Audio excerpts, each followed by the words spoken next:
Thank you to everyone again for being here. I'm just going to read off some of the things that I've seen in the chat about why people decided to show up tonight on a Wednesday night at 6 p.m. and hang out with community. Edgar from GLAR, welcome Edgar, said healthcare is important and fake clinics suck. Callie said she's here to learn more about how she can fight misinformation from fake clinics and understand the RJ landscape in the South. Snaps to that. Annie said they're here because they're fired up about the public hearing from earlier today about whether the CPC chain O'Brien should get Gwinnett County fundings. Allison's going to be talking about that later in the presentation today. Conrad said he hates fraudulent representation by pseudo providers and they're getting tax dollars. Y'all are very knowledgeable. Okay, I'm so excited to be here with such a great group of people, and I think we can get right into our chat. I'll start by introducing myself. My name is Eva. I use they, them pronouns. I am the campaign organizer for the policy and advocacy team over at Spark RJ Now. Spark is a trans-led, Black-led, Southern-led reproductive justice organization that's leading really important reproductive justice struggles in the South. We're a part of an coalition alongside Amplified Georgia and some other great partners that I'll be talking about later tonight, who are leading the charge against fake clinics in Georgia and stopping their impact in our communities. Before we go any further, I want to invite everyone, if they so choose, to have their camera on, but obviously there's no pressure. You know, you might be in the car driving home from work, stuck in that famous Georgia traffic. You might be making dinner. But a big element of tonight is being able to see the people around you who are very invested in stopping fake clinics. So if you're interested in having your camera on, we'd welcome it. We really, really love when people utilize the chat function so that they're able to like talk with each other, build community, things like that. So if you're having emergent thoughts and ideas, if you're feeling angry, if you're feeling frustrated, if you're feeling inspired, please type it out in the chat. And I think the last few things I'm going to say is make sure you let a friend know that you're here tonight. Go ahead and forward them the Zoom link so they can join with us. And I really hope that you all enjoy the conversation we're going to have this evening. So let's get on with it. Okay. Oh, my screen sharing is paused. That's why. Resume screen share. Go to the next slide. Okay. So let's start with what are fake clinics. I've got this slide with a lot of really good information, but does anybody want to come off mute with some of the information that I can see that you all are familiar with from the chat? Anybody feeling bold and brave and excited to share what they know about fake clinics in Georgia?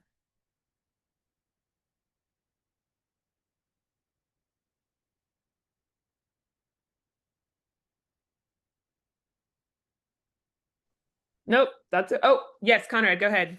Oh, well, anyway, this same as throughout the country, there are clinics that typically, and I use the term clinics in quote, because they often do not have a physician or necessarily a qualified nurse who has any expertise with reproductive care.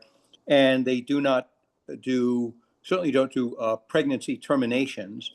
And they are geared up typically by organizations that are trying to dissuade young ladies from seeking any pregnancy terminations. And I think there's a number of states that have also provided them with tax funding. I'll leave it at that. Conrad, you are spot on. If you were a student in my classroom, I'd say give Conrad some glitter because that's exactly right. Fake clinics, also known as crisis pregnancy centers, limited pregnancy centers, pregnancy resource centers, pregnancy counsel centers, do one thing. They lie to people who are seeking urgent reproductive care and they take away our autonomy over our bodies. They are an urgent, important, existential threat to our communities and our access to reproductive autonomy, and they represent a really huge site in the struggle against fascism. They're nonprofit, usually funded by religious facilities disguised as reproductive health clinics that do not provide contraceptive, sexual health treatment, or abortion services. In fact, they kind of present themselves as if they do to lure people in. These facilities exist for the sole purpose of pushing any option on a pregnant person but abortion under the guise of providing legit medical advice. Fake clinics are everywhere. They're in every state because as of right now, there's no law that makes the existence of these clinics illegal. Saying that again, there's no law that stops these institutions from lying to people about their bodies and about their reproductive health care. Over 75% of fake clinics are linked to national religious anti-abortion networks, and then less than half have legit medical professionals, even though they're pretending that they do. And lastly, 95% of fake clinics, also known as crisis pregnancy centers, but we call them fake clinics, offer no prenatal services whatsoever.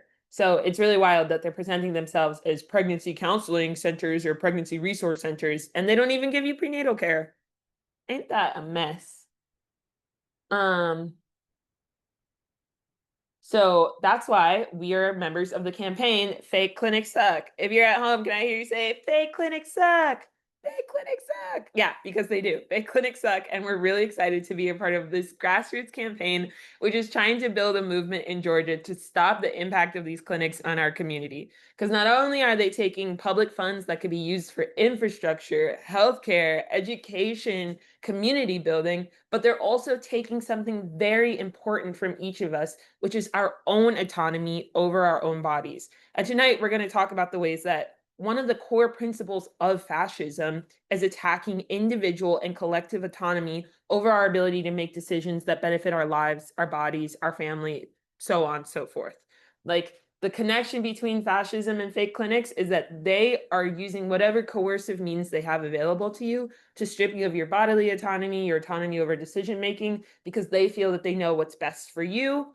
And we don't believe in that. We believe that people have the right to make their own decisions for their own communities. Most important from this slide really is that our struggle against fake clinics is a struggle in line with overall the struggle for reproductive justice. We're fighting fake clinics because we believe we deserve reproductive justice, we deserve reproductive liberation, and we deserve reproductive autonomy. But what is reproductive justice, you all might ask me?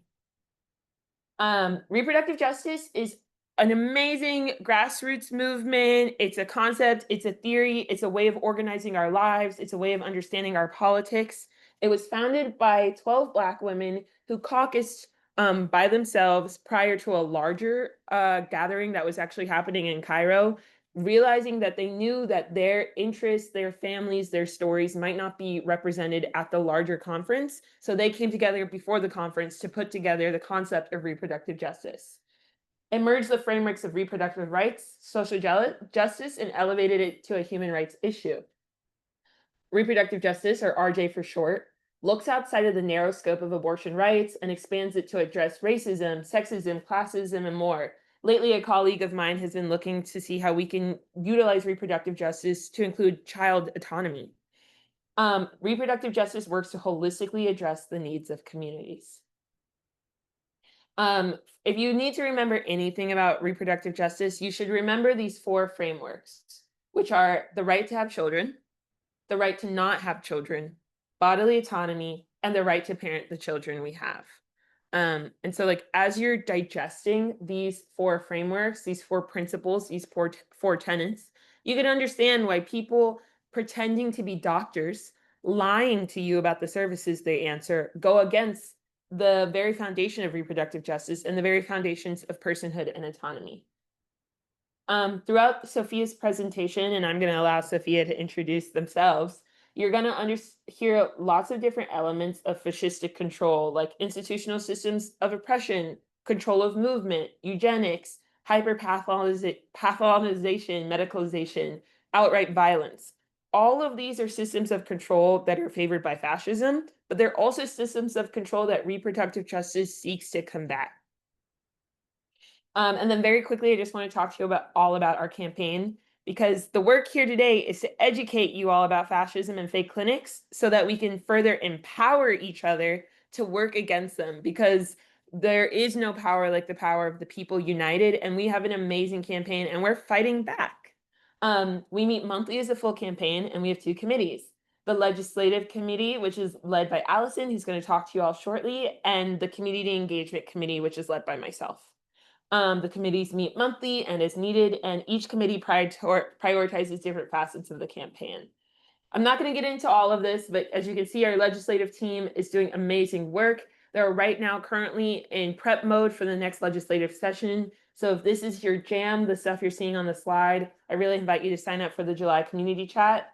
Similar with the community engagement team, we're trying to be out there. We're trying to hit these streets. We're trying to do some relational organizing, yada, yada, bang, bang. We don't have time to get into the specifics now, but really, really, really, the next community chat for our campaign is July 30th. That's a Wednesday, starting at 6 p.m. And like I said, I would talk a little bit more about our partners on the campaign. I hope that some of these logos and some of these organizations are familiar to y'all.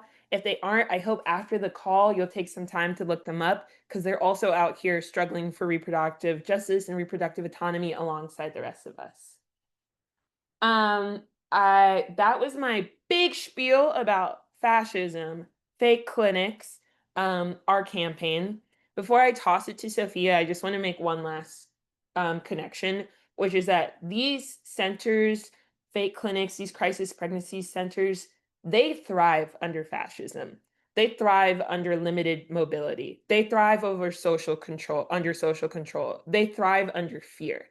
The conditions that fascists seek to create in our communities are the conditions that are perfect for people going out and misrepresenting themselves as someone who care about you all. Fake clinics rely on the infrastructure for real reproductive health care being weak. So abortion being criminalized, abortion doctors being targeted, abortion being financially inaccessible, other elements of reproductive autonomy being restricted, limited, and inaccessible, so that they can fill in the gaps where those places would be. Because we know that places like ARC Southeast and DeKalb Gynecological Center offer more than just abortion. They offer breast cancer screening and hormone replacement therapy and comprehensive sexual education. Fake clinics do not offer any of these things, and which is the reason they thrive under fascism. What's more, fake clinics thrive in an environment where our people are scared and uninformed. Fake clinics are known to partner with ICE and the police and have made no promises not to collaborate with them. Whereas many of the real clinics in our communities have put out explicit statements saying they will not be allowing ICE onto their premises, and they do not collaborate with the police, and have explicit abolitionist politics. The values of the organizations fake clinics are funded by are often reflected by fascists, if not outright fascists themselves.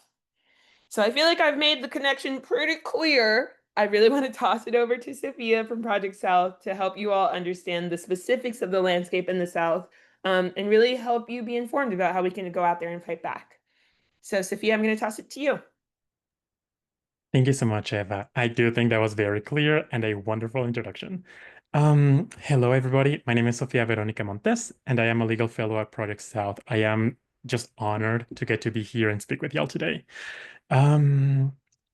The conversation will touch into some real heavy topics, as all politics does. There will be mention of things that are very much intersecting with the matter of reproductive justice, including pregnancy, lack of access to pregnancy, pregnancies that may not be intended, so on and so forth. If there are any particular trigger warnings, feel free to DM me in the chat. I will keep a little bubble just in the corner. And if I see any particular words or topics to refrain from, I will do my best to do so. So I just wanted to open that. So for some context, Project South was founded in 1986 in Atlanta, Georgia. Our work is rooted in the legacies of the Southern freedom movement and the Black radical tradition of the Southern United States. And Project South aims to connect the struggles of the Southern United States with also the global South, so that we can uplift Black, Brown, Muslim, and immigrant communities that are resisting state repression.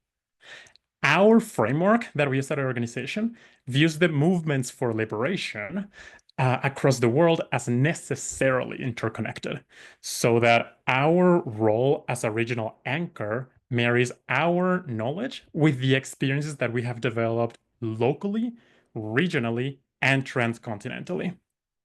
So specific to the conversation about reproductive justice and this horrible, horrible, horrible fake clinic circumstance that we're living through. The fact is that we are already seeing data out of Texas showing that there is a spike in sepsis from people that are either performing abortion, let's call it homemade, because the state has criminalized actual access to actual healthcare providers, or for whatever other reasons that impede actual safe supervised procedures. There are many people across the South terrified of ordering abortion pills online because that could, for instance, reveal their immigration status in some situation or other. You may not have a driver's license, for instance, if you are undocumented and if you live in a state that has strict immigration laws, like is the state of Georgia. So you might also not be able to drive to another state or take a plane to a safer state that can perform these procedures. And there's, of course, the economic and the legal uh, consequences of having to travel undocumented and having to find another job in another state that very much prevent people from outright moving states. So people that are very much uh, I don't want to necessarily say trapped, but for whatever reason, unable to leave their home state for one that's safer for them. So all of these interactions that come together to keep people in areas, regions, states, localities that are extremely hostile to their own access to reproductive justice. I do want to couch all this and say that none of this is legal advice. If you need legal advice from an attorney, please do contact directly an attorney on your end that can represent you or your organization or your case. This is purely for informational purposes. But some of the I will cover specifically, I will focus on the state of Georgia during this presentation. I will reference some other southern states, Florida, South Carolina, Tennessee, Alabama, and Mississippi for reference, but my focus will be heavily on the state of Georgia. And what we are seeing are bills or laws that are very euphemistic in the way that they are titled. In Georgia, there's the bill in 2019 titled the Living Infant Fairness and Equality, acronym LIFE Act. Florida has the Heartbeat Protection Act. South Carolina, the Fetal Heartbeat and Protection from Abortion Act. Tennessee and Alabama both have a Human Life Protection Act, and Mississippi has the Gestational Age Act. So, of course, names that are extremely pseudoscientific at best and very much intended to elicit an emotional reaction rather than any actual scientifically backed support for health or just medical well-being. So what we typically see are two different types of abortion bans. We have heartbeat bills that ban abortion beyond, I'm not going to call it a heartbeat, beyond embryonic cardiac cell activity, which is about 6 weeks from the last menstrual period. That's the kind of law that Georgia, Florida, and South Carolina have. And then there's just outright blanket full bans, which is what happens in Tennessee and Alabama and Mississippi. So some specifics of how these laws tend to work is typically they limit the practice of abortion to exclusively licensed physicians. And in most states, with the exception of Georgia, among the ones that I listed, they even ban telemedicine. So whether you be meeting your doctor on the phone or via Zoom, it has to be strictly in person. There is also restrictions on public funding and on private coverage. In Georgia, the health exchange under the Affordable Care Act only covers medical emergency abortions. The state insurance policies for public employees cover only life endangerment situations, and there is no state Medicaid funding beyond the federal Hyde Amendment, with the exceptions of life endangerment, rape, or incest. In Florida, Tennessee, we see other types of specifications like prohibiting abortion policies in the healthcare exchange, or even prohibiting public funding and private insurance coverage, prohibiting local governments from expending their own funds to assist abortion procedures or abortion provision, and even restricting the advertisement of abortion clinics in the state of Alabama. Some states ban such procedures as dilation and extraction. Specifically, in the states of Florida, Alabama, and Mississippi, they also ban dilation and evacuation. Typically, these bills require some kind of preliminary counseling. So you have to attend a counseling session before you can get your abortion procedure, if you get it at all. So there is a 24-hour requirement that you attend such counseling procedure 24 hours before the abortion procedure, at least. That's the case of Georgia, Florida, South Carolina, Mississippi. And in Tennessee and Alabama, it's 48 hours. Some topics that are raised in these very, very unscientific counseling sessions can include the purported medical risks of abortion, the probable age of the fetus, and whether it can detect, I'm not going to call it a heartbeat, it is embryonic cardiac activity, medical risks of pregnancy, which are very much downplayed typically, eligibility for medical coverage of prenatal care, childbirth, and neonatal care. That disclaimer that the father has a duty to support raising the child, whether that be both physically as well as financially. Free ultrasound scans, and tying to the matter of fake abortion clinics, pregnancy and adoption services. Just trying to get people to bring the pregnancy to completion, and if they don't want the baby, if the baby was not intended, whatever reason, just trying to play on that, like convince them that the baby will be taken care of in whatever way, which is, if you are familiar with the child protective, quote unquote, system in the United States, that's typically a very horrible experience for our children to go through. The state of Georgia additionally requires an ultrasound, and it requires providers to allow patients to view it and listen to it. In South Carolina, they only allow, it is only a requirement they view it. Nevertheless, it is, as I'm seeing in the chat, a very sneaky kind of tactic to be putting people through. These bills typically do also include targeted regulation of abortion providers, which make it extremely difficult to operate, maintain, open, or even just for them to exist, actual abortion provision clinics in the state. Some of this include things like admitting privileges at a hospital that is within 30 miles, which very much forecloses this possibility in more rural areas. Equipment, staffing, and sanitation compliant with ambulatory surgical center guidelines, even though no surgical procedures need to be occurring in such facilities. Second trimester procedures, and extensive record keeping and reporting. In the state of Georgia, it needs to be at least 3 years worth of record keeping. In the state of South Carolina, for instance, it's 7 years.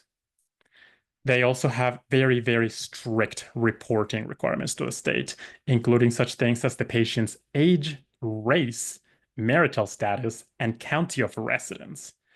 Any complications with the pregnancy, whether counseling was in fact provided,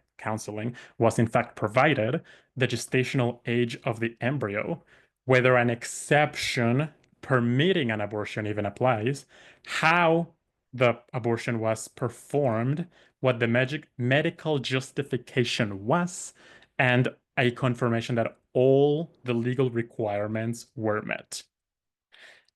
Additionally, in the state of South Carolina, there is a duty to report to law enforcement in cases of rape or incest. It is required for them to report the name of the survivor. In the case of minors, they must report to a parent or legal guardian. Alternatively, they can get a judicial bypass. If you have ever interacted with the court, that is an extremely sluggish and often inaccessible process, especially for minors. There's some of these states even include laws ascribing personhood to the embryo, something that many full-grown and just fully developed human beings don't even see nowadays, or really ever in this country. But Georgia and Alabama have such laws designating that an embryo is a human being. Florida and South Carolina have had such bills introduced in their respective legislatures. To my knowledge, they haven't passed. And uh, with respect to third-party support, whether that be an organization that is supporting an individual or a community that is trying to go through abortion service procedures, the state of Florida imposes penalties on organizations that offer, whether it be financial or logistical aid to undocumented persons that are seeking these procedures. In the state of Tennessee, they impose a $5 million fine on organizations that distribute pills, abortion pills, mifepristone and misoprostol. Now that the framework of what these laws look like is set, what are some exceptions? These also vary by state. In the states of Georgia, South Carolina, Alabama, and Mississippi, they allow an exception for medical emergency. These bills don't typically define what a medical emergency is or is not. And so physicians can be extremely skittish to perform a procedure because it is ultimately up to the court to decide whether a particular circumstance qualifies as a medical emergency or not. And because courts are not equipped with healthcare understanding or scientific knowledge necessarily, physicians may just not want to run the risk of leaving that in the hands of jurists to decide whether what they did was a medical emergency or not. So they just decline to do it altogether. In the state of Florida, it is required that two doctors, if there are two doctors available, otherwise one doctor in writing, certify that the procedure was necessary to save life or avert a serious risk of substantial and irreversible physical impairment of a major bodily function that is not a psychological condition. In other words, trauma, not a good enough reason for Florida. It has to be losing a limb, losing some kind of bodily process, or outright risk of death. There is another exception for a medically futile pregnancy. That be a miscarriage, an ectopic pregnancy, anencephaly. For whatever reason, the child will not be born alive or will not be able to sustain life. That is the case in the states of Georgia and Alabama, just blanketly. In the state of Florida, only before the third trimester. So within the first 6 months only, and only with two doctors' certification. In the state of South Carolina, the language is make all reasonable effort to deliver a living child. And that is only within the first 13 weeks. 14 weeks onward, no such exception exists. So, and it is specifically for cases of miscarriage and intrauterine fetal demise is the language, basically miscarriage, an embryonic pregnancy, some other specific medical lingo that we can go over later. There is the exception for rape, which is less common than we would love to be. In the state of Georgia, only applicable if a police report was filed and only within the first 21 weeks of pregnancy. So, starting from week 22, not an applicable exception. Within the first 21 weeks, if you don't have a police report, not an applicable exception. State of Florida, similar, except their window is 16 weeks. So you don't get it done within the first 4 weeks. You cannot get it done within the first 4 months. You cannot get it done whatsoever. South Carolina, even shorter, 13 weeks. The state of Mississippi, again, requires an official report to be filed. In cases of incest, in the state of Georgia, it also requires a police report was filed, again, under 21 weeks, otherwise not applicable. Same with Florida, 16 weeks, South Carolina, 13 weeks, Mississippi, if the official report was filed. And Florida has a specific exception for human trafficking, but it only kicks in if there is medical or official documentation, and again, within 16 weeks. Now, even if none of these exceptions apply, some states can allow a defense to be raised in court once the prosecution is underway. In the state of Georgia, allows the defense in court of claiming that the abortion was accidental or unintentional. In the state of Tennessee, the defense is that the procedure was necessary to prevent the patient from dying or to prevent serious risk, which the law refers to as substantial and irreversible impairment of a major bodily function. Again, these two are not exceptions. These are defenses to be raised once the trial is underway. So as for penalties, oftentimes just losing your license to provide to okay, how am I going to word this? Losing your healthcare provider license. Okay. In Tennessee specifically, it is a Class A misdemeanor to bring a minor across state lines to get an abortion. The penalty for that is money damages paid to the minor the minor's parents, or the biological father specifically. So here we see a very clear example of how the will of the mother, if we're going with a binary father and mother kind of coupling, or any gender that is not a father, will be affected. There are also criminal penalties in various states. In Georgia, criminal abortion will entail 1 to 10 years in prison. A partial birth abortion, it'll be less than 5 years in prison and less than $5,000 fine. And if it's accomplice liability, then it can be attached to any of the other, depending on what the circumstance was. Accomplice liability, meaning you were not the one who provided the abortion, but you facilitated that the abortion occurred. In Florida, a criminal abortion is a third-degree felony with up to 5-year prison sentence and or up to $5,000 fine. South Carolina, it is a felony with up to 2 years in prison and up to $10,000 in fine. Tennessee, an unlawful abortion is a Class C felony with 3 to 15 years in prison and up to $10,000 fine. And the abortion trafficking of a minor, a Class A misdemeanor, it is less than 1 year in jail and up to $2,500 fine. In Alabama, abortion is a Class A felony with 10 years to life in prison and or $60,000 fine. And an attempted abortion is a Class C felony with 1 to 10 years prison. Lastly, Mississippi, an abortion is penalized with 1 to 10 years incarceration, and the death of the abortion seeker is tried as a murder. Now, the way that these bills are framed is that these will affect only the abortion provider, or in the case of accomplice liability, the abortion facilitator.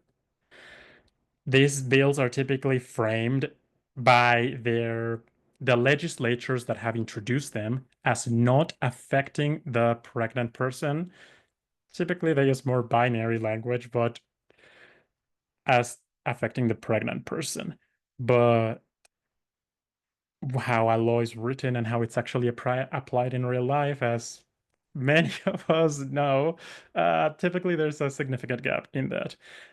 Now, there is not a very robust body of case law yet as to how these are applied in practice, because these laws are so very recent. Again, most of these are from like 2019, 2020. So it'll take a few more years for an actual body of case law to develop significantly.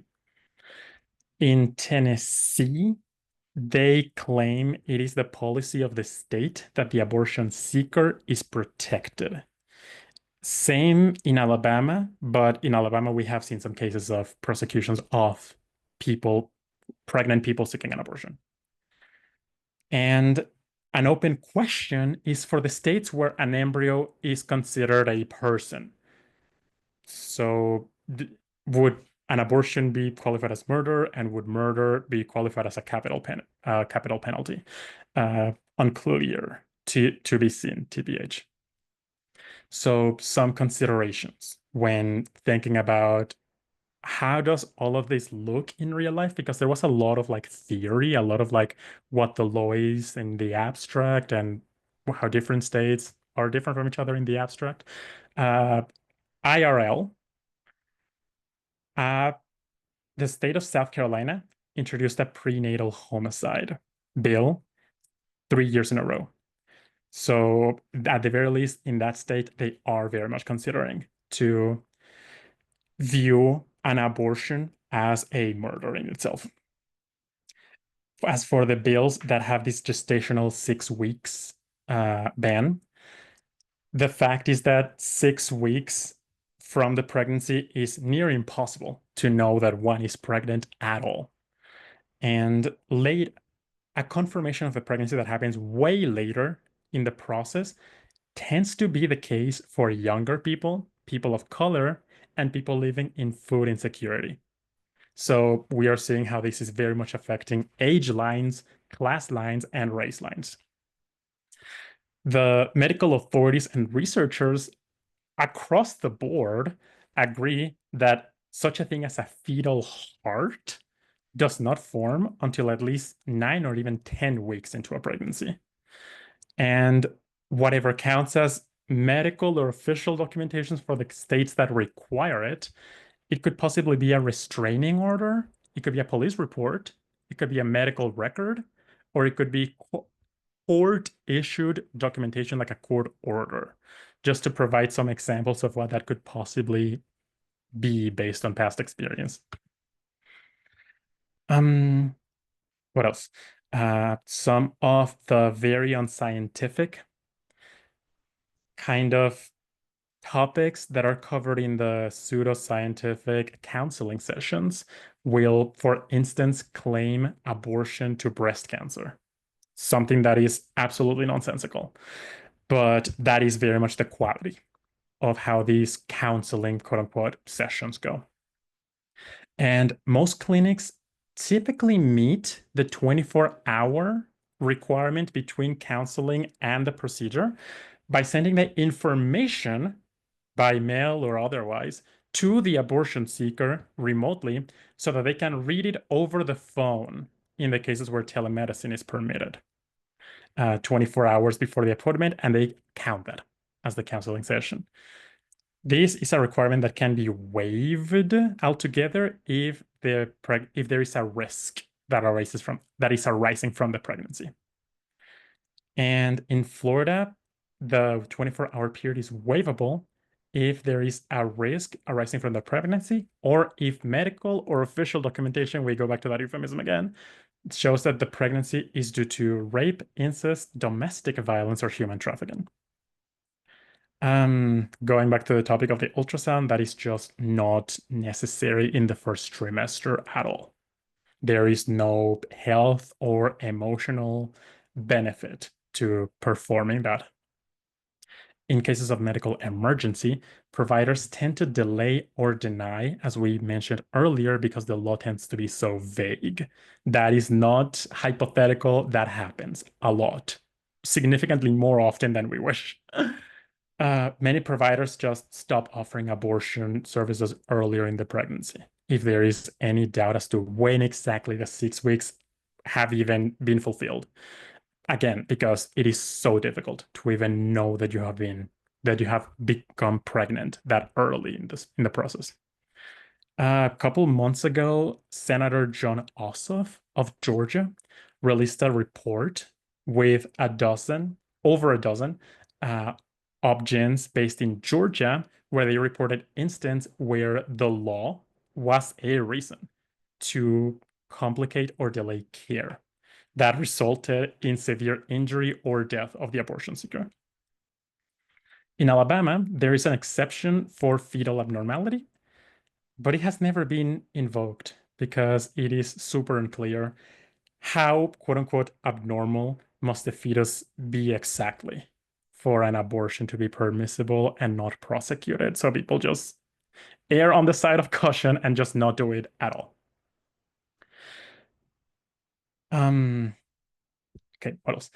Because the application of the law regarding miscarriages is unclear, providers tend to wait until the mother's health is at risk before treating even just a miscarriage. There was a case where 20-year-old Amber Nicole Thurman in Atlanta died of septic shock due to complications from a chemical abortion. Her death was preventable, but the hospital waited too long because the dilation and curettage to provide the dilation and curettage procedure, because it is a felony in Georgia unless an exception triggers, and the whole calculation of whether an exception triggers can take too long to save a life. There have been cases of people being rejected from multiple hospitals while miscarrying before finally receiving care. There have been cases of complications from out-of-state abortions for people that have delayed them because they were afraid of being denied treatment, not only in their home state, but the state that they were traveling to. Also, while there is no current statute explicitly criminalizing a homemade abortion, legal experts have warned that prosecutors could attempt, this is a little more speculative, could attempt to apply these embryo homicide statutes to people performing an abortion at home. At the very least, on the basis of unauthorized medical practice.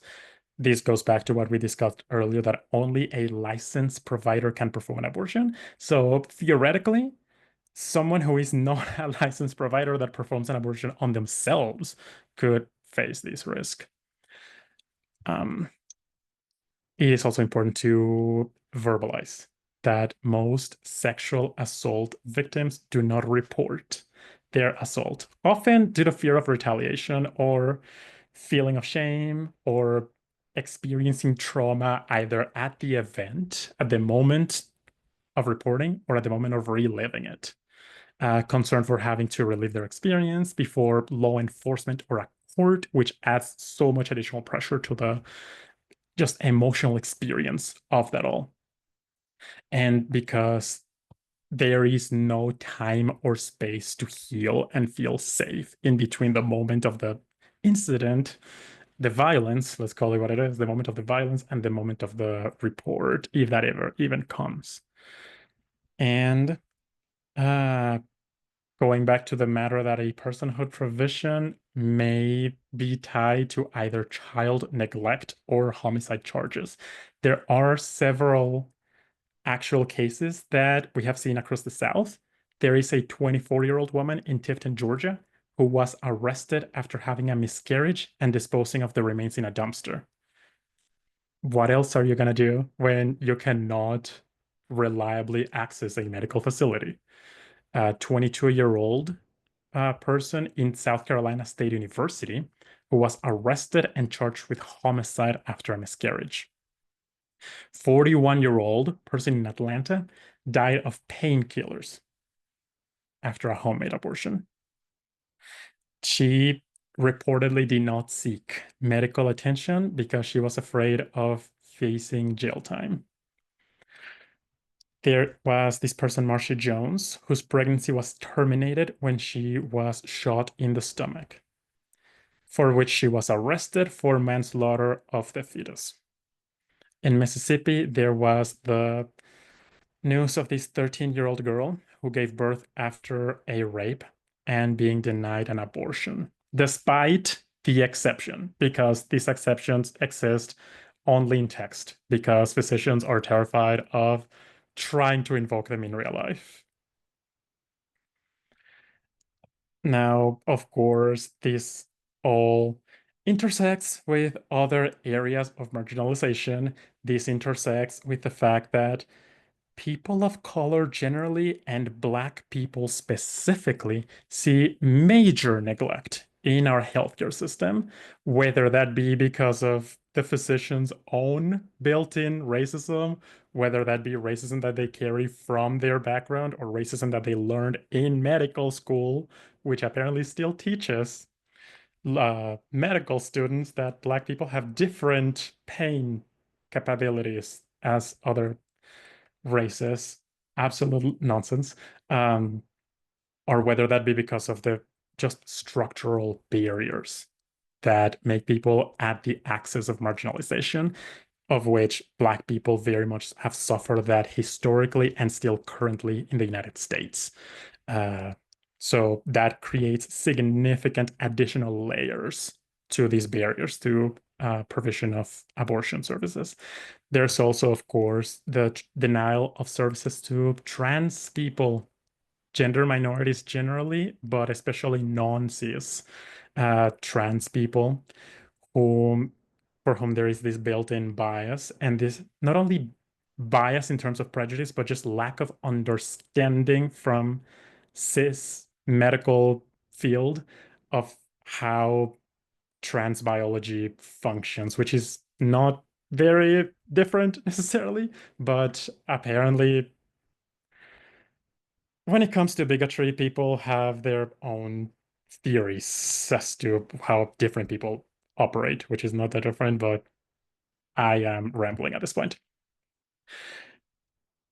All of this has combined, aggregated to very much diminish how accessible abortion services clinics are in the South.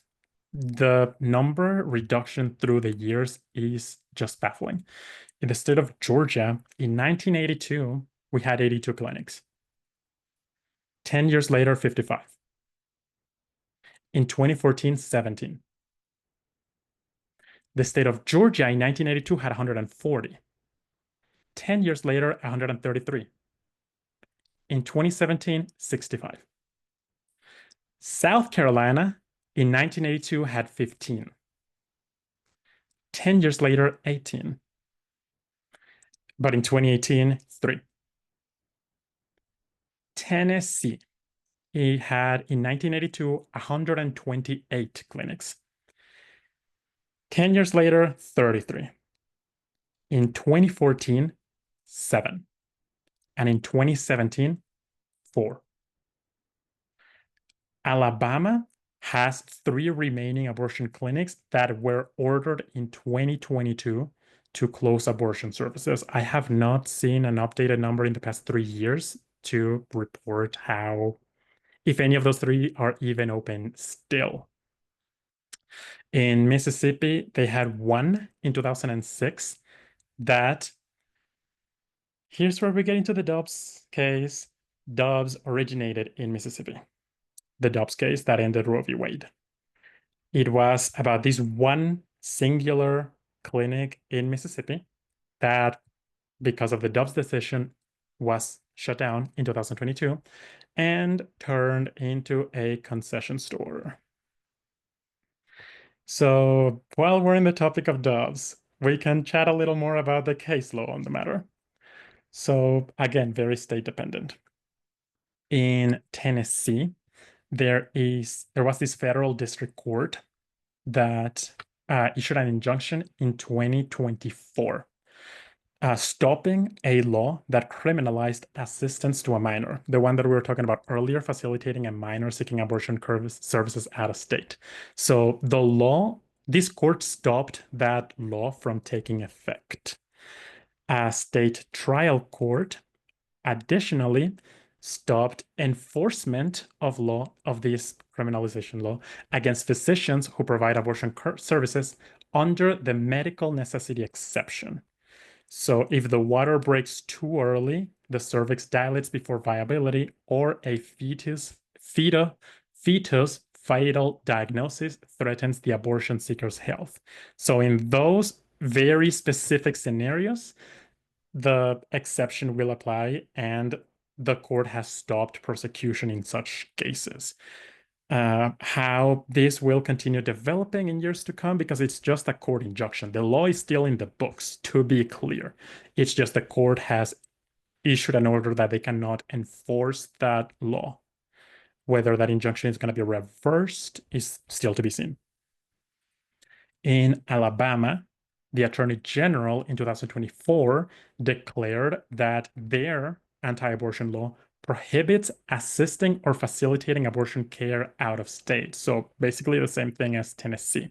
That is not what the text of the law says, but that is how the Attorney General has stated will be enforcing it. A federal judge ruled earlier this year, 2025, that the Attorney General cannot prosecute people seeking abortion services in another state. Just this is the law of Alabama, what we do in Alabama, and the other states have their law of what they do there. You cannot prosecute what someone does in a different state, is basically what that, again, judge ruled. Whether it's going to be reversed, unclear to date, but that is currently the law as it is. And in Mississippi, which is, again, Dobbs, that was a federal district court that enacted a 10-day injunction on their anti-abortion law in 2018. That case made it all the way to the Supreme Court in 2021. And in 2022, we know what happened. It overturned Roe v. Wade. I want to name this. I think this is important to name. This was very deliberately the plan of this group called the Alliance Defending Freedom, which was the author of the bill in Mississippi, which is on the record for stating that they introduced that bill in Mississippi so that it would become law, so that people would sue about it, so that they could take the issue to the Supreme Court and overturn Roe. They succeeded in their plan, but I just want to verbalize that none of this is accidental. There's something that groups protecting power and the status quo as is seek to materialize, and this is how they seek to materialize it.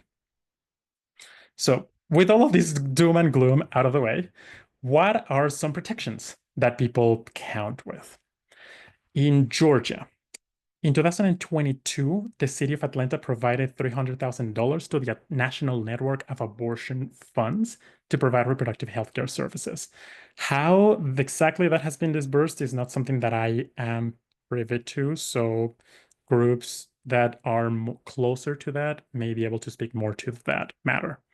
But at least nominally, the Atlanta City Council resolved that no city funds are to be used to record or investigate reports of abortion care. And it also requested the city police to place reports of abortion, quote, at the lowest possible priority. So technically, same city that funded Cup City. Very much so. Which very much speaks to this idea of this, let us say, the more liberal idea of the police and the role of the police in society, whether it be as a protective unit, which I think this is a space where we are very, very skeptical of that. But seems to not be an opinion that the city council shares. Protections in the state of Florida, none. But I do want to name Amendment 4. I think that's important. It didn't pass. It was on the ballot in 2024. It did not pass, so it's not the law, so it doesn't exist in the books. But the reason why Amendment 4, which would have constitutionalized the right to abortion in Florida, not absolute, but in very, very general circumstances, the reason why it didn't make it into the Constitution is because only 57% of the state voted in favor. I'm gonna say it again. The reason why Amendment 4 did not make it into the Florida Constitution is because only 57% of people voted in favor. because they needed a 60% threshold that was not met, because a majority will does not matter when it's about keeping horrible stuff in the books. Um, Other than that, there are access networks that have pledged hundreds of thousands of dollars to support state residents. But of course, moving that money, getting that money to specific individuals, and just working out the logistics of that, especially for nonprofit networks, can be just very, very, very time consuming and just very unpracticable for all of us who do not have the power of the state behind us. There's, of course, organizers partnering with community groups to expand access to birth control. Not that that is going to equate to abortion services, but at least provide that earlier precautionary stage to the extent possible, whether that be condoms, at-home pregnancy tests, over-the-counter pills, emergency contraception, which is Plan B, which is still legal in the state. And then, of course, pill prescribers that are working with nonprofit groups and typically from other countries. So groups that are based in states that permit the delivery of abortion medication, so that they can mail that. Something that someone in Florida can take the risk if they so choose to contract with and order. Of course, being very, very extremely careful of how the state and law enforcement is monitoring your mailing behaviors and patterns. What else? The state of Alabama has also funds to financially assist people seeking an abortion.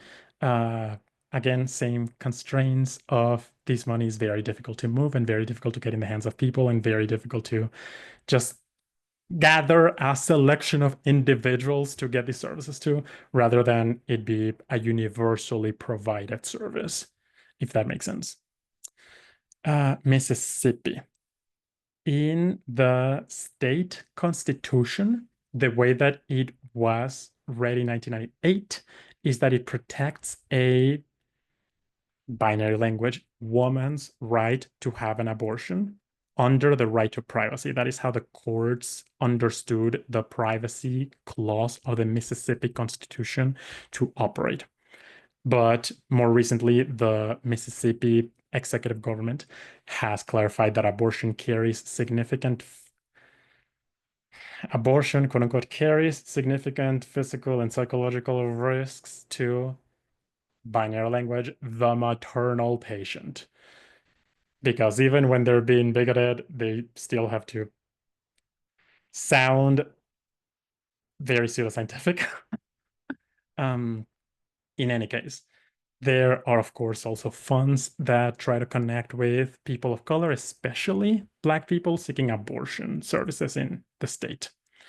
Federally, of course, there is the Emergency Medical Treatment and Labor Act, which nominally could support people seeking emergency medical treatment, but it's very, very inconsistently applied. So not something to really rely on, just something that may or may not help. There's the Bridget Alliance, the National Abortion Federation, which supports with confidential travels to other states. There's hotlines by If, When, How, or the Reproductive Legal Helpline. And then there's, of course, the matter of abortion and pregnancy in federal detention, which, as you would probably infer by now, is bad. There is the Office of Refugee Resettlement, which works with children, undocumented children separated from their families, which is supposed to nominally facilitate out-of-state procedures if a court orders it to. But it also tends to seek judicial bypasses, which is what minors need to get these procedures without the consent of their parents. And then there, of course, is the big one, ICE, which the federal guidelines require it, at least during the Biden era, to permit abortions. But let us say that it is inconsistent. And of course, we see how horrible, just absolutely inhumane, just anti-human is what it is. Track record ICE has in terms of reproductive justice in the case of the Irving County Detention Center in Georgia, where the uterus collector doctor was performing forced hysterectomies on migrant detainees. Horrible, horrible, horrible, horrible stuff. But that all very much connects to what Ava was mentioning earlier, this practice of genocide, this practice of eugenics as a conduit to genocide. This is population control.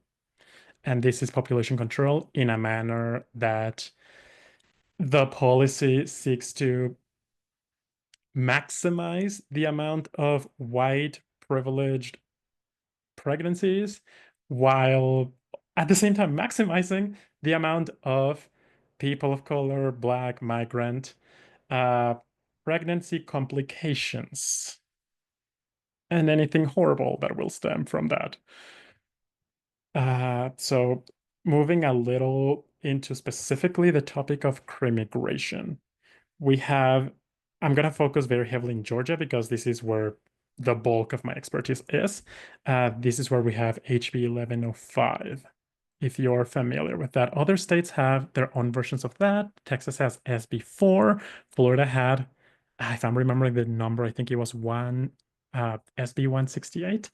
North Carolina has House Bill 10, but just these bills that are compelling local governments and counties to enter into immigration enforcement agreements with ICE. 287G is what they're called. So that very, very, very much puts communities at risk. People who may need abortion services are all the more incentivized to shut up and not do that because the moment they speak up is the moment ICE may be knocking on their family's door and just creates this entire climate of fear where it is impossible to know for most people where ICE is going to be next and what exactly ICE is going to be monitoring and who is most at risk, especially among undocumented families. All of these states ban sanctuary jurisdictions. And by sanctuary jurisdiction, I very generally mean a locality or county that has ordained that their law enforcement does not collaborate with ICE or their general administrative body does not collaborate with ICE. Now, the thing is that these bills and laws banning sanctuary cities don't typically define what is or what is not a sanctuary.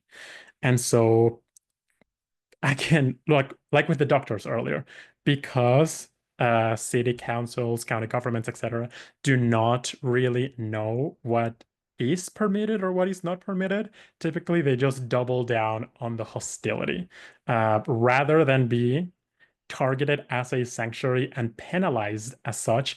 They will double down on being anti-sanctuary, just as hostile as feasible on their end against undocumented populations. Some of these bills, HB 1105 in Georgia very much so, requires jails to hold people for an additional 48 hours past the date when they're supposed to be held in jails to wait for ICE to pick them up. And of course, we have seen, especially, we have seen a lot of it in South Georgia, is my understanding, checkpoints by Customs and Border Patrol, who are getting significantly bolder in the past several months.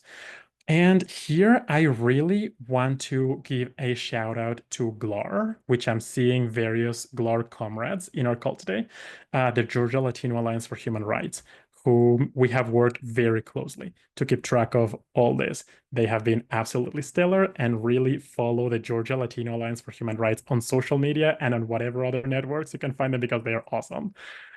Now, moving back to the conversation, I do want to share this link for everyone to see.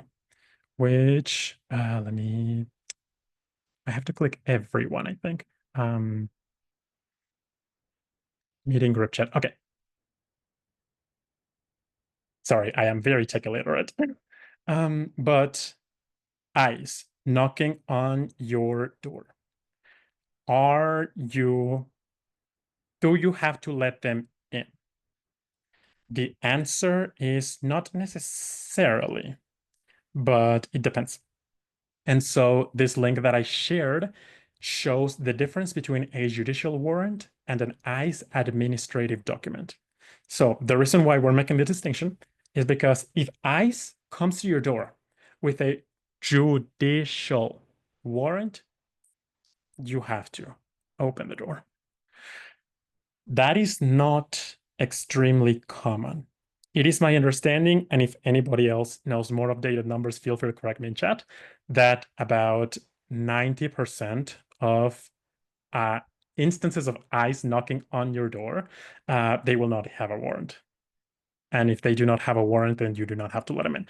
Though what they typically have in like 90% of cases is an ICE administrative document. They will claim that that gives them power to enter your home or open the door or whatever. It does not. So I just want to name some of the distinctions. Judicial warrant is signed by a judge or by a magistrate. It is signed by a judicial figure. It is issued by a court. It explicitly names who is to be searched or apprehended.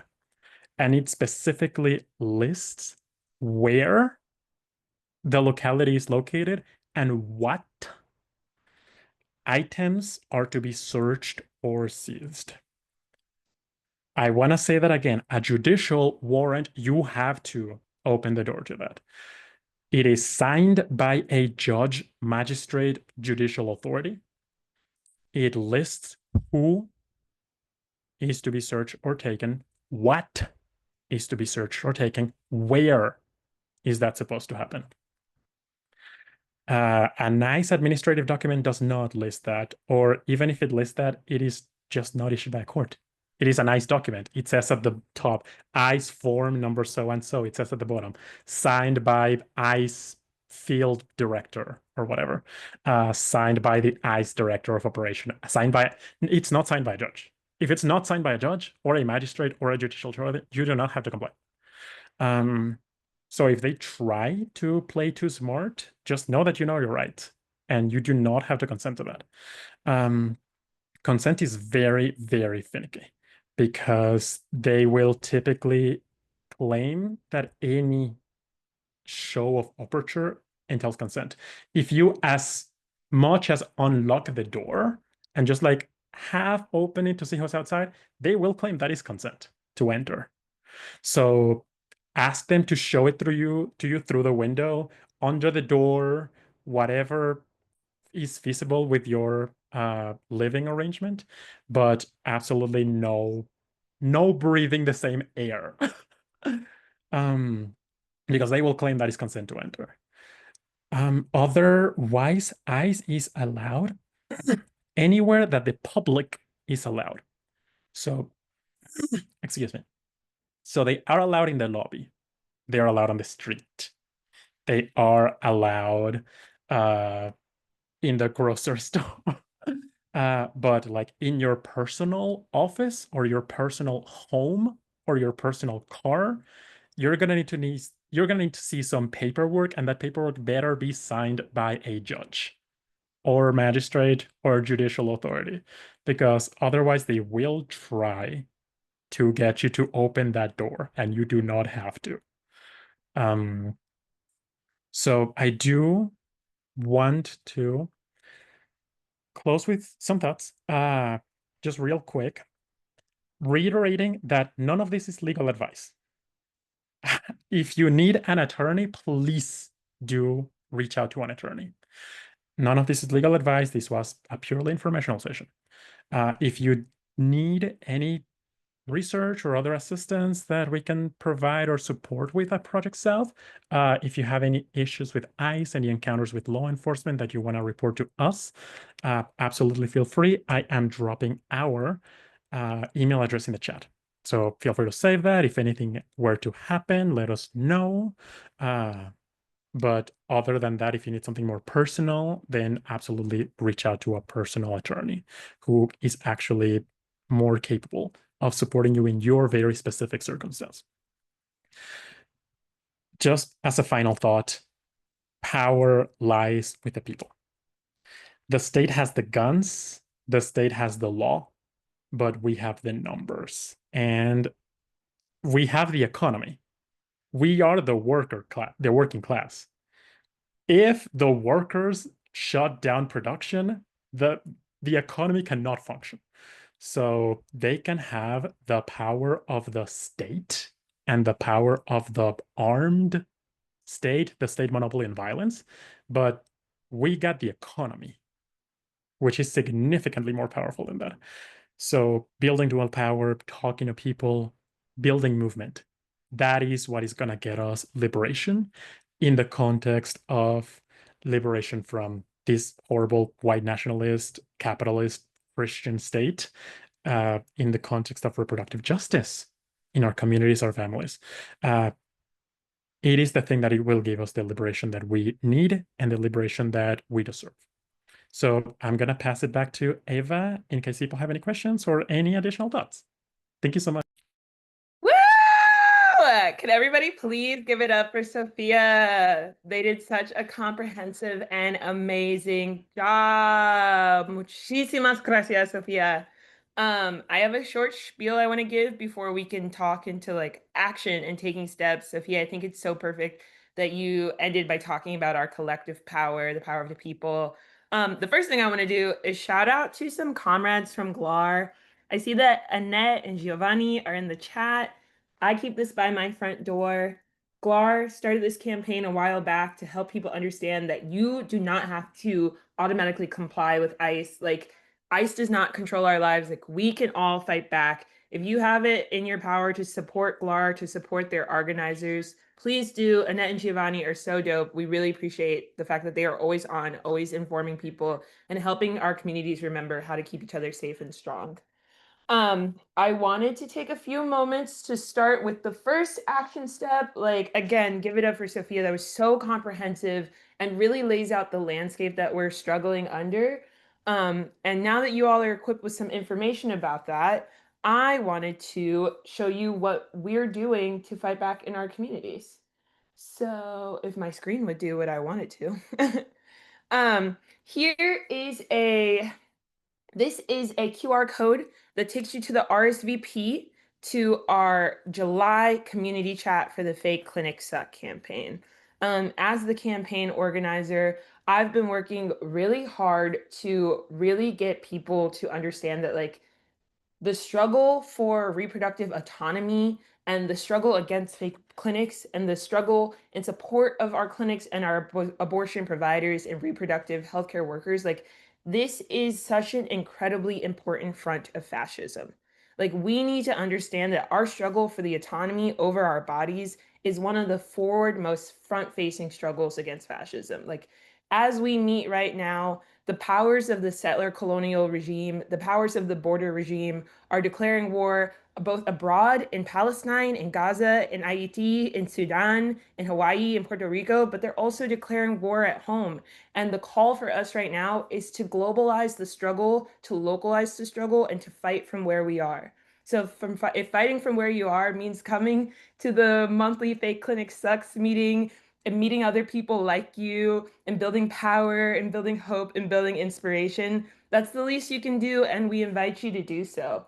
Sophia made so many important connections, and like, I just want to emphasize that, like, the bravery of Dawn Wooten, who's the nurse who exposed the involuntary hysterectomies in Irwin Detention Center, like, that's the bravery that exists within everyday people. Like, the bravery of people who resisted Cop City and call out the contradictions between Atlanta City Council funding Cop City but refusing to fund ARC Southeast. one of the main reproductive justice institutions in the state of Georgia. That's the bravery of everyday people. Like, we have so many elements of this fight up against us, whether it's criminalizing trans healthcare for youth, trans youth, and trans adults, challenging the fact that ICE is collaborating with DHS and our local police forces. There are so many different places that we can struggle, whether it's the appointment of fascist judges from this regime, the one before it, or the one before that. Or even it's the fact that RFK Jr. is using Make America Healthy Again to try and come after abortion pills. Like, there's so many different positions in this struggle for you to situate yourself. And I want you all to see this gathering tonight as an invitation. We want to struggle alongside you. We believe in your bravery, and I hope that you believe in ours. So please come to our community chat. We're doing some amazing stuff. I want to toss it to Allison, who has a rapid response, urgent call to action that she wants to share with you. Allison, if you need to share the screen, let me know so I can figure out how to make you host. It's all good. I don't need to share a screen. Thank you so much, Eva. Thank you so much, Sophia. Oh my gosh, like such incredible information.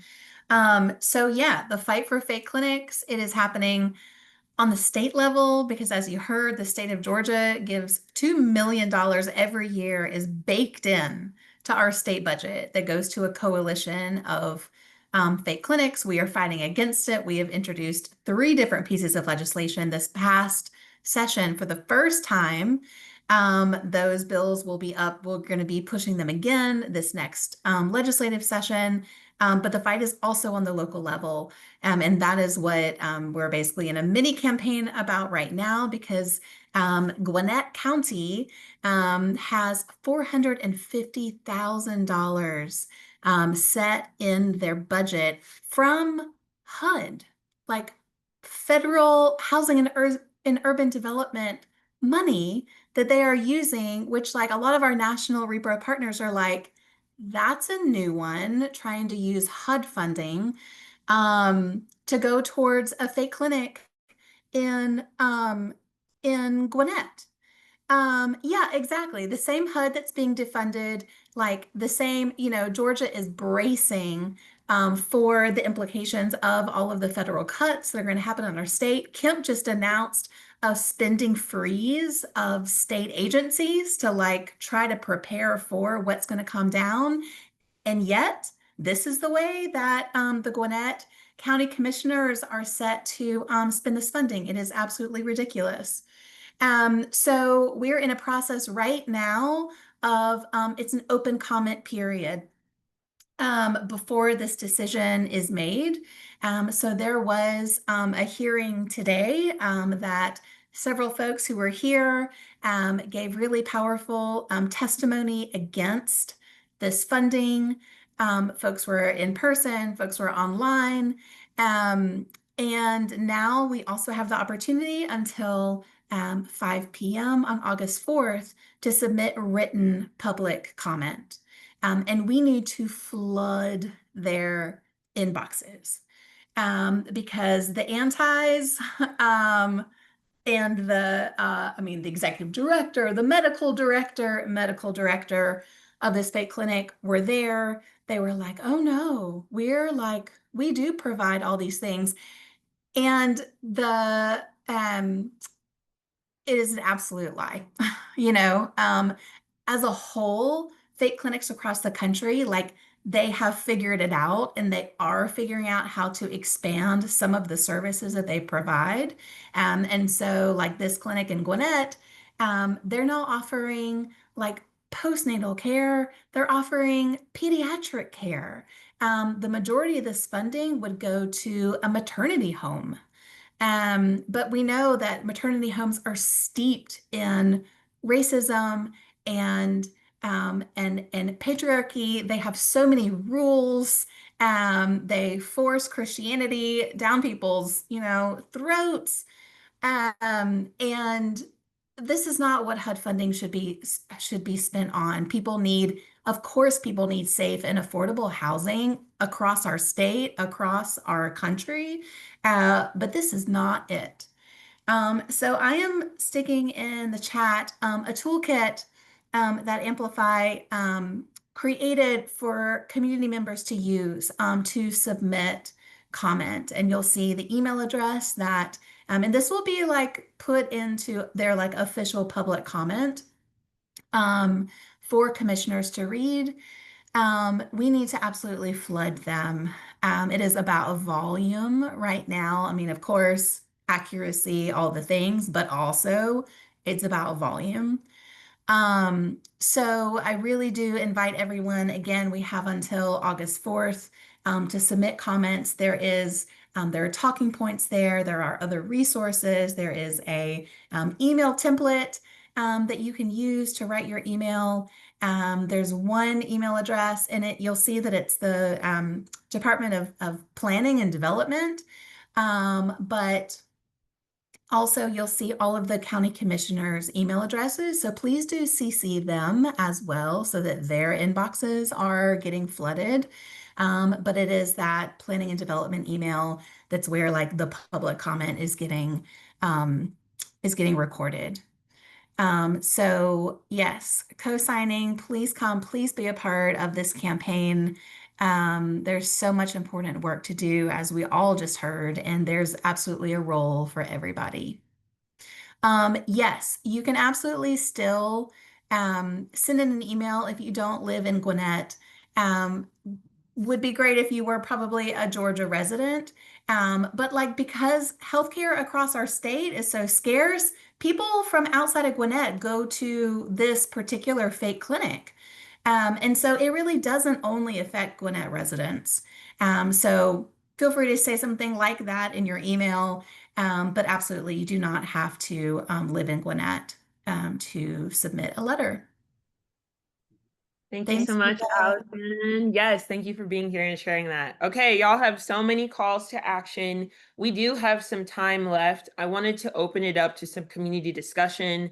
Sophia is here. Allison is here. Agbo is also here. I'm here. Sin Reyes of the Feminist Liberation Center of Reproductive Justice is also here. We wanted to open it up for people to share some of the things that came up for them, things that were inspiring for them, ideas that they have, and obviously questions for any of us, but we really want to hear from you. So please take this time. While people are thinking about their comments, I'm just going to put a quick poll out because we really want to hear how you heard about this, because it helps us get to more people in our community. So yeah, how do I edit it? Actually, Agbo, I think you have to edit the poll, which is basically how you heard about it. But yeah, questions time, please. Questions, any questions about the campaign, about the call to action, about Project South?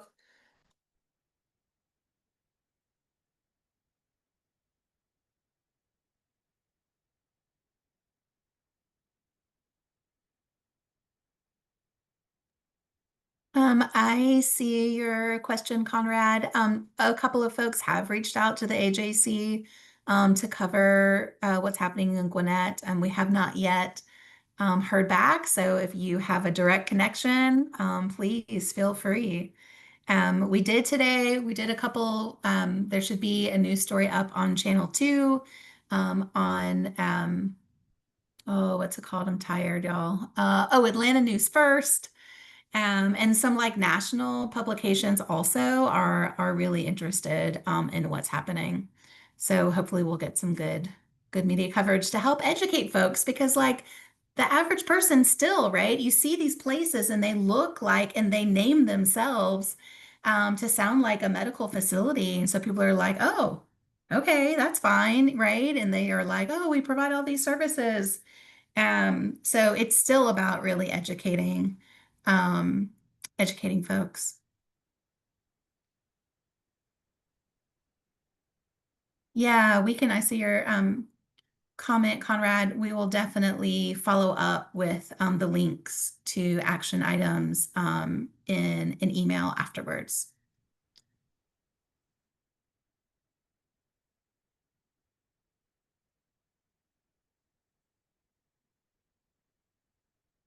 Any other questions?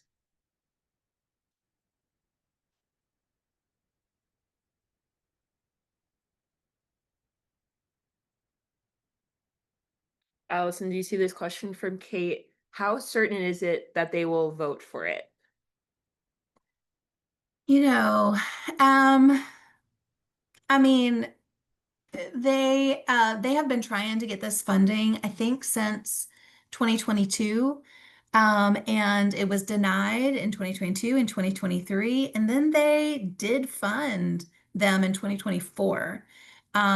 So it's hard to say, I mean, you'd think that in the newly blue Gwinnett with 4 out of 5 Democratic county commissioners, this would not be happening and they would vote it down. But we know that that is not the case.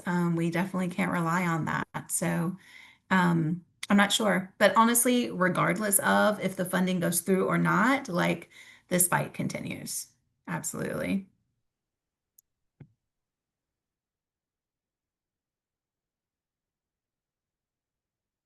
Kate also asks, how was the vote in 2024? I know one of the commissioners fairly well.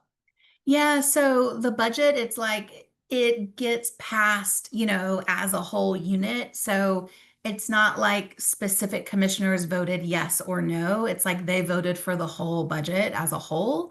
But what's happening right now is that commissioners have the opportunity to say, we're not going to actually consider this line item, or we want someone else to recommend, like, if they want to fund healthcare, reproductive healthcare, like they could be like, we want to actually get a proposal from, or they could choose, like they've already gotten the proposals for the funding. So they could be like, oh, actually, we're going to choose this other entity instead. But yeah, they vote for the budget kind of as a block.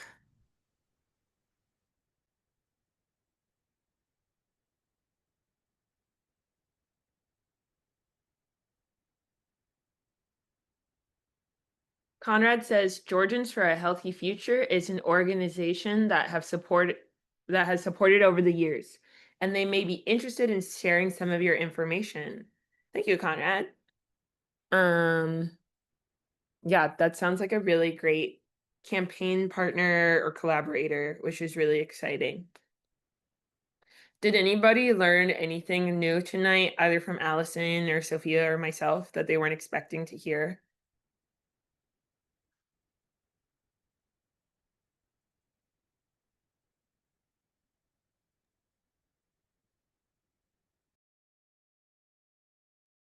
I just want to uplift also this question from Annette. Is there a concern for fake clinics being used to lure undocumented folks in, i.e. to get info or have ICE on site? And I'm wondering if anybody else wants to speak to that. I could definitely answer to that, and then Sophia, you could piggyback if you have some more thoughts about that. A lot of the actual clinics, like actual real abortion and reproductive healthcare clinics in our communities have made explicit sentiments and statements and have practices with their clinic technicians and clinic workers that they will not collaborate with ICE. They will not open the door to ICE, similar to the fact that they would not collaborate with the police. They would not open the door to the police. Several of these clinics have not only not released statements like that, but not in the South, but elsewhere in the country, there are instances of fake clinics opening the door to ICE. And so in many ways, like, we can expect someone who doesn't believe people to have their own reproductive autonomy would collaborate with an institution like ICE that believes the importance of the border comes before the autonomy of any of us. What's more is a lot of the religious institutions that are funded by ICE, like right now, I mean, a lot of the religious institutions that are funding fake clinics, we are able to look at their values statements and what they care about. And I don't personally believe it's too far of a projection that if we were to look into the funding stream, a lot of these people are also somehow financially entangled in ICE and the border regime, either by way of having their financial assets managed like a corporation like BlackRock, or directly investing in a corporation such as Geo or G4S. Sophia, I don't know if you have anything you want to add. No, I think that was a very thoughtful response. If we're asking about affirmatively luring, if that is the operative action that we want to focus on. I'm not sure that I have seen much about going out of their way to lure undocumented persons, but very much like Ava mentioned, I very much see the risk of them just sharing whatever information they can to ICE that they already have or that comes their way. Especially in an age when we are making, when we're seeing like the federal government give so much access to ICE, to whether it be Social Security Administration information, the IRS information, all of these other agencies that have zero to do with ICE other than they just hold records about undocumented people. So that would be a matter for the either the local government or the state of Georgia or whatever given state at any given time to then make that declaration that such facilities are obligated to provide that information. But that, like Eva mentioned, that's not something that is in any way stopping them from doing that already if they have the information in their possession and they just want to submit it to us.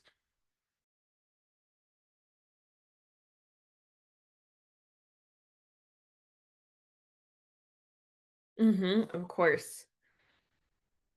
Any other questions or thoughts? I appreciate of how active folks have been throughout this call and in the chat. It makes all of this feel like we're more connected.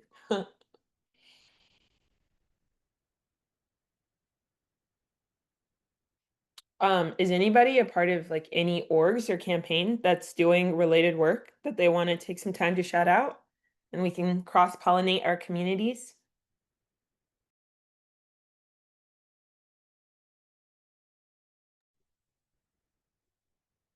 Eva, I'm going to do a shameless plug for our Fertility Justice Now work. So Spark also chairs another campaign called Fertility Justice Now, and we will be showing up and representing at next week's Black Infertility Awareness Week, hosted by Sister Song. Towards the end of next week, there will be a family building conference where you'll have the opportunity to learn more about the campaign and join the campaign if you feel so inclined. It'll also be the launch of our national campaign and toolkit. So I'm going to put the information in the chat in a bit, or the way to sign up in the chat, but hope to see you there. It's free, so hope to see you there. Thank you for sharing. Hi, everyone. This has been so helpful. And I just have learned a lot, and I'm glad that I came here and was able to I feel like I got what I needed out of this, and it's been really energizing. And I just want to introduce myself. My name is Naya. I am currently working with Rev Love Media. They're based out in Utah, but I'm here in Atlanta. And we're currently creating this community resource guide and storytelling project where we'd like to like highlight organizations who are doing work around reproductive justice, mutual aid, and community care in Atlanta, where I'm located, and Salt Lake City, where their base is. So if there's any folks that I can connect with and speak with or share stories, or even if you don't have time for like an informal conversation, if you'd be able to like share resources and have us like uplift that work and share it, I am so happy to do so and can share my email if anyone's interested.